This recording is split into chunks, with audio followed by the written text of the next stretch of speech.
Olá, estudante do 8º ano, tudo bem com vocês? Espero que estejam todos bem. Aqui é o professor Hidalberto e na aula de hoje nós vamos trabalhar divisão de números racionais em situações de problema. Dá uma olhada comigo nos objetivos da aula de hoje. Resolver as operações de multiplicação e divisão com números racionais usando algoritmos. Resolver situações de problema aplicando as operações de multiplicação e divisão. Então, vamos pensar um pouquinho. Você já sabe como multiplicar e dividir frações? E os números decimais? Como podemos utilizar essas operações para resolver situações de problema? Vamos ver algumas situações? Ó, primeira coisa, na multiplicação o que eu faço? Eu multiplico os numeradores entre si e os denominadores entre si. Tá? Então ali, menos com mais dá menos, então a minha fração vai ser negativa. 3 vezes 7 é 21 e 5 vezes 4 é 20. Se você puder simplificar, simplifica os resultados. Nesse caso, a simplificação não é possível. Então, eu vou continuar com menos 21 20avos. E na forma decimal, como é que eu faço a multiplicação? Eu vou multiplicar como se os números não tivessem vírgula, ok? E daí eu vou contar o número de casas decimais. Dá uma olhadinha. No 0,96 eu tenho duas casas decimais. No 0,5 eu tenho uma casa decimal. Ao todo vão ser 3 casas, que eu vou contar da direita para a esquerda. Certo? Então vai ficar 0,480 ou 0,48. Ok? E a divisão na forma fracionária, como é que eu faço? Eu copio a primeira fração e multiplico pelo inverso da segunda. Sempre é a segunda fração que eu inverto. Então, olha só, vai ficar menos 3/5 vezes o inverso de 7/4, que é quanto? 4/7. Menos com mais é menos, 3 vezes 4 é 12 e 5 vezes 7 é 35. Tenho que inverter a segunda fração. Na forma decimal, você pode fazer o quê? Igualar as casas e cortar a vírgula. Esse é um processo. Igualar as casas e cortar a vírgula. Uma outra ideia que você pode fazer é o seguinte: multiplicar esses números por uma potência de 10 que desloque a vírgula para a direita até ela não ser mais necessária. Então dá uma olhada comigo. O 58,2 tem uma casa depois da vírgula. O 4 não tem casa nenhuma. Se eu multiplicar os dois números por 10, eu altero o resultado? Não.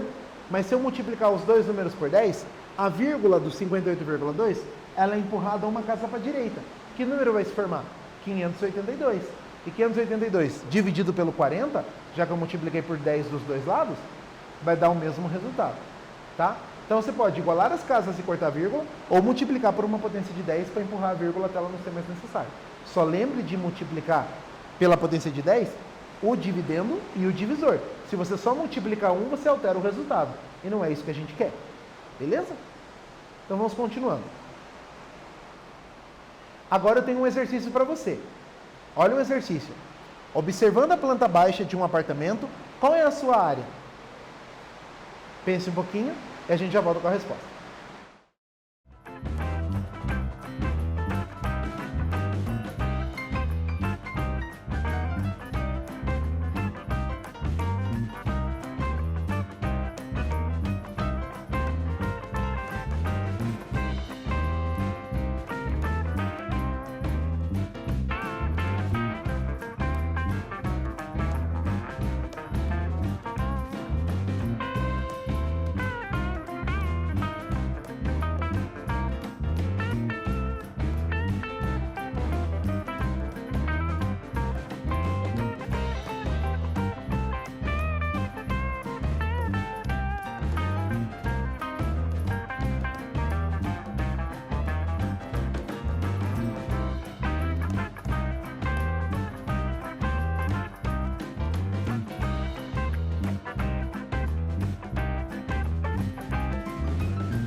Muito bem, pessoal, agora a gente vai fazer a correção desse exercício.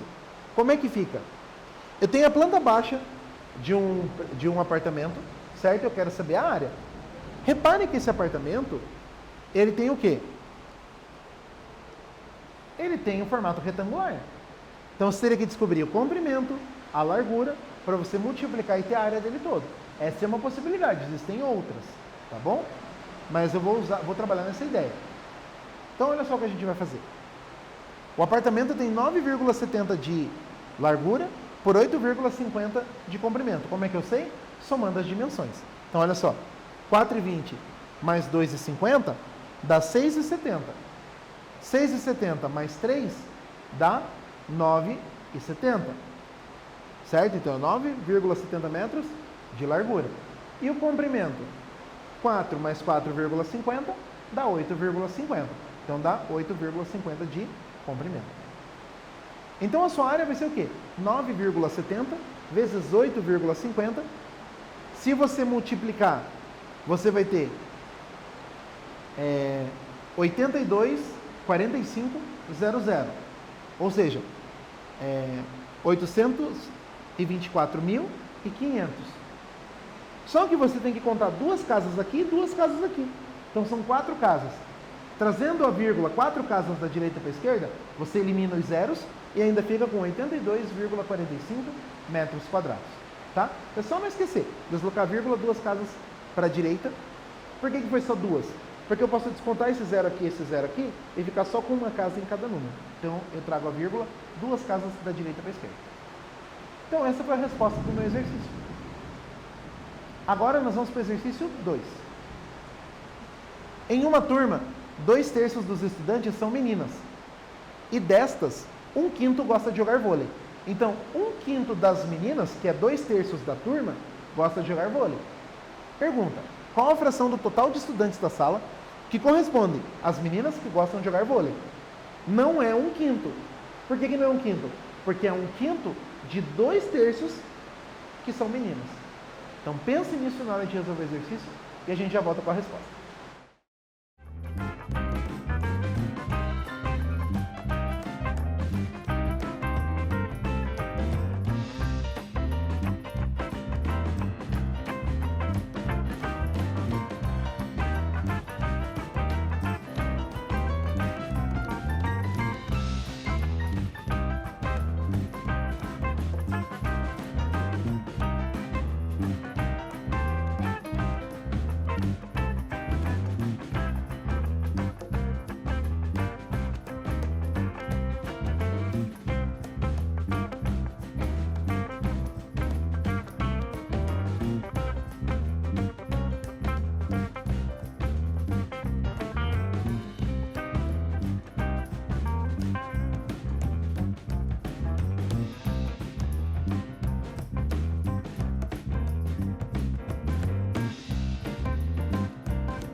Então nós vamos fazer a correção desse exercício agora.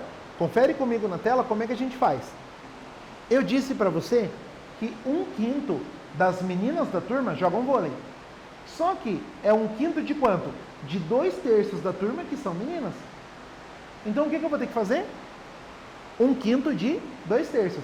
E quando eu calculo fração de fração, é só fazer uma multiplicação. E como é que eu multiplico as frações?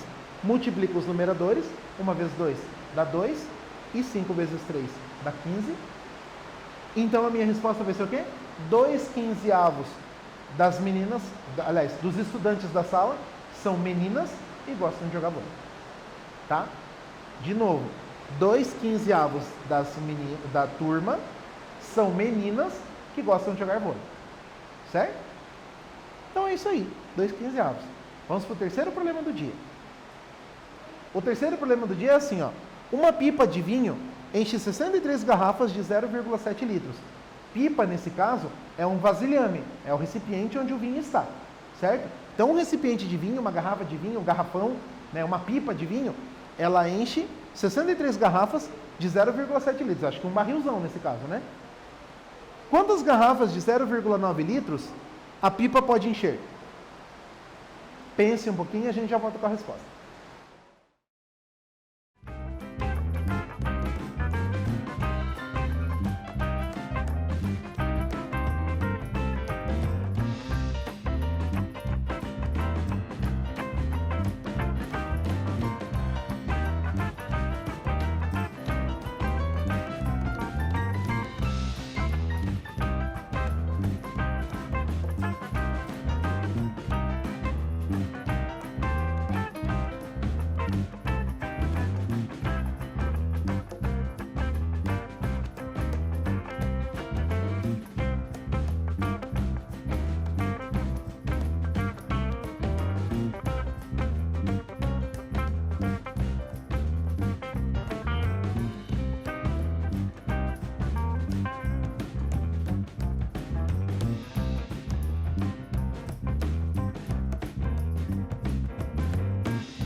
Então agora nós vamos fazer a correção desse exercício. E esse exercício ele vai precisar de 2 etapas. Por isso nós vamos fazer ele no quadro. Confere comigo. Então o enunciado do exercício diz assim, que com uma pipa de vinho eu consigo encher 63 garrafas de 0,7 litros. Ele te informa a capacidade da pipa? Não. Então você vai ter que descobrir. Como é que eu descubro? Fazendo 63 vezes 0,7. 7 vezes 3 é 21, vai 2. 7 vezes 6 é 42. E 42 mais 2 é 44. Pula uma casa. Apaga a reserva. Aqui é multiplicar por 0, né? Quanto que vai ficar? Vai ficar 1, 4, 4. Uma casa aqui, uma casa aqui. Então essa pipa, ela tem 44,1 litros de vinho. Até aqui tudo bem, né? Agora eu vou pegar o 44,1 litros de vinho e vou dividir por 0,9. 44,1 dividido por 0,9. Repare que os dois números têm a mesma quantidade de casas decimais. Uma casa, uma casa. Então é só você cortar a vírgula. O que vai virar isso? Vai virar 441 dividido por 0,9. Ou 9, né? Como é que fica isso então? 44 dividido por 9 dá 4. 4 vezes 9 é 36. Para 44 sobram 8. 81 dividido por 9 dá 9. 9 vezes 9 é 81. Para 81 dá 0. Então veja, essa pipa ela tem 44,1 litros de capacidade e ela enche 49 garrafas em que cabe 0,9 litros, ou 900 ml. Tranquilo? Então veja que esse tipo de problema é um tipo de problema que envolve duas etapas. Então tem que fazer as contas em duas etapas. Primeiro uma parte, depois outra parte com bastante cuidado. Beleza? Vamos conferir a correção do exercício? Então olha lá. Primeiro eu fiz 63 vezes 0,7, deu 44,1. Ok? E depois eu fiz 44,1 dividido por 0,9 e achei o 49. Ok? Então a resposta correta é a letra A, 49 garrafas de 0,9 litros. Tudo bem? Agora eu tenho uma atividade mão na massa para você. Tá? Essa atividade é uma atividade para melhorar o teu entendimento em relação a esse conteúdo que nós estudamos nessa aula, certo? Então eu proponho que você faça essa atividade com bastante capricho, com bastante cuidado, né? E publique por aí para as pessoas verem o que você está estudando em matemática. É importante, quando a gente tem um conhecimento novo, não só que a gente estude esse conhecimento, mas que a gente compartilhe por aí, beleza? Então confere comigo o que é essa atividade de mão na massa. Use sua criatividade e construa, na forma de cartaz, um mapa mental, ou seja, um esquema explicando como é que as coisas vão ser feitas, tá? Para explicar de forma objetiva como se efetua a divisão e a multiplicação de números racionais. Então você vai fazer um grande esquema num cartaz, bem certinho, como é que faz a multiplicação e a divisão de números racionais na forma fracionária e na forma decimal, tá? Você pode fazer em folha de sulfite, em cartolina, outro tipo de papel que você tem aí na sua casa, pode ser grande ou pequeno, tá? Ou criar seu material em aplicativos digitais. Então, se você sabe mexer com aplicativos digitais, você pode criar, por exemplo, um mapa mental no Jamboard, que é um aplicativo do Google. Você pode usar também o Google Apresentações, por exemplo, tá? Ou outro tipo de aplicativo que você conheça, que você domine. Pode ser Word, pode ser PowerPoint, pode ser o aplicativo que você quiser, tá? Desde que você saiba usar direitinho. Então, você vai fazer um mapa mental para explicar divisão e multiplicação de números racionais. Beleza? Aproveite toda a informação que você tiver no seu caderno e outros materiais de pesquisa para criar um cartaz bem criativo e informativo. Capriche! Agora o professor vai fazer uma pausa para que você possa anotar no caderno a atividade mão na massa e daí a gente continua.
Muito bem, pessoal. Então fica aí a minha sugestão, o meu convite para você fazer essa atividade de mão na massa, tá? Faça com capricho, faça com cuidado. Vai ser bem legal você se envolver e organizar o estudo do seu jeitinho, né? Nessa aula você foi anotando as coisas que eu já falei para você, né, sobre multiplicação e sobre divisão, uma ou outra coisa que você achou importante, e resolver os exercícios. Agora é a tua vez de transformar aquilo que você tem no seu caderno em anotação, em conhecimento, para passar para outra pessoa por meio de um cartaz, por meio de um painel, né, por meio de um mapa mental interativo no computador. Então, use a sua criatividade, use aí as suas habilidades para fazer um material bem bonito. Tá? Fica aí o convite aberto, o convite do Aula Paraná para você se envolver nessa atividade de mão na massa. Tá bom? Então, se você for fazer, capriche lá, hein? Agora vamos ver o que a gente viu na aula de hoje? Nessa aula, nós falamos sobre multiplicação e divisão com números racionais. E aplicamos essas operações para resolver algumas situações problema que foram propostas ao longo dessa aula. Tá bom? É importante que você reveja esses conteúdos, que você tenha tudo bem organizadinho no seu caderno, que você refaça os exercícios, que você mantenha tudo em ordem, porque o teu caderno é o teu material de estudo. Então, quanto mais organizado, quanto mais detalhe, quanto mais exercício refeito, melhor vai ser esse estudo, mais qualidade ele vai ter. Tá bom? Dedique-se bastante. A gente se encontra numa próxima aula. Até lá!